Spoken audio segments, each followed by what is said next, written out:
Hi, everyone. I am Chen Li from National University of Singapore.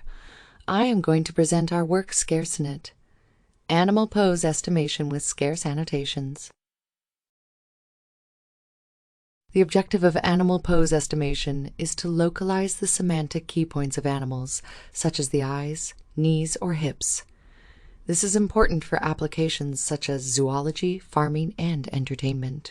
The main challenge for this task is the lack animal pose data. Exciting Works tackle this challenge by making use of synthetic data.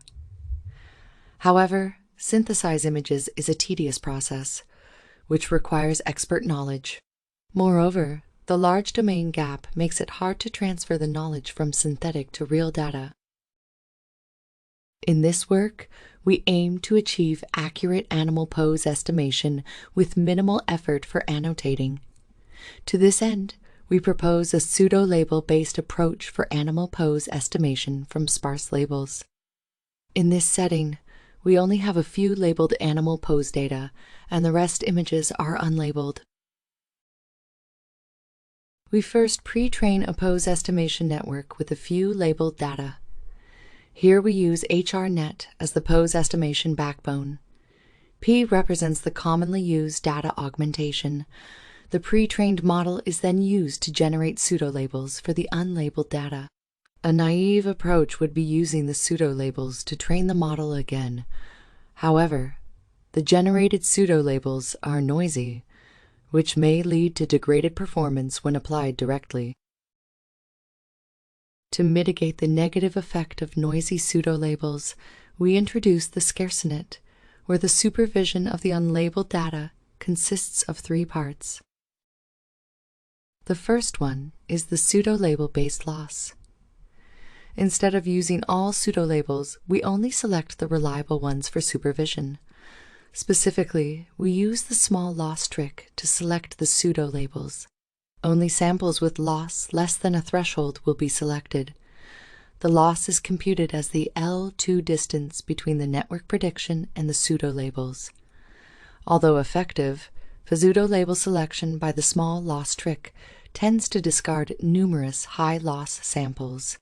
This results in high wastage, since those discarded samples can also contribute to improvement if used properly. To make full use of the unlabeled data, we further propose the reusable sample relabeling. We select the reusable samples based on an agreement check. Specifically, we generate two versions of the sample input by adding augmentation T, and then determine whether a sample is reusable based on the distance between the two outputs. A sample is reusable when the distance D is smaller than a threshold D. For the reusable samples, we directly use the network prediction as the supervision. Lastly, for samples that are neither reliable or reusable, we introduce a student-teacher pipeline and enforce the consistency between them. The weights of the teacher network are updated with the EMA of the student model. The teacher network is a temporal ensemble of networks, and thus it can provide more accurate supervision. To further mitigate the adverse effect of noisy pseudo-labels, we also modify the ScarceNet by introducing a multi-branch prediction head.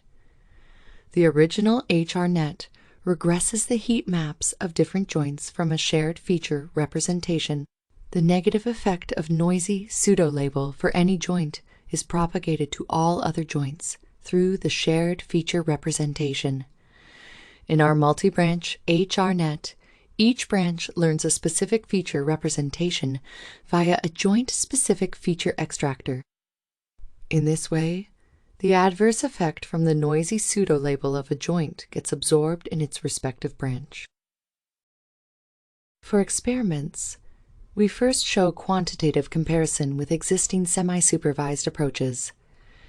Here 5, 10, 15 represent the number of labeled images per animal category. We can see that our approach outperforms the baselines by a large margin.